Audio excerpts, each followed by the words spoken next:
આ બધી ફૂકન હાલ વળી ગયું. ગયા વર્ષે તમારે કઈક નુકસાની હારી હતી. આ વર્ષે મેં કપાસ વાવ્યો હતો.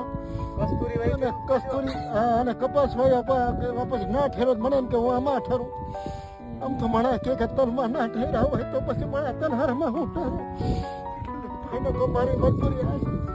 હું તો સરકારને અપીલ કરું ભાઈ કે જરાક અમારી હામો જો હોય ખેડૂતની વેદને હામો જો હોય ભાઈ કાંઈ કોઈ કંઈક માપ હોય.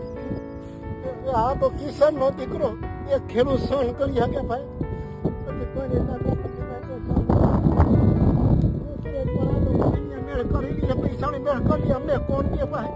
હવે પછીનો પ્લાન શું કર્યો છે આના પછીનો? હવે હું કરું મારે હવે આમાં પાટલામાં મારે શું શીરવું એડા શીરવા કે અડદ શીરવા. કસ્તુરી નથી વાવી ભાઈ, કસ્તુરી નથી વાવી. બજારે જાઓ તો ઉઘાડી મારે બધે ઉઘાડી કરે. ઘરે જાઓ તો ઘરે બહાડી તો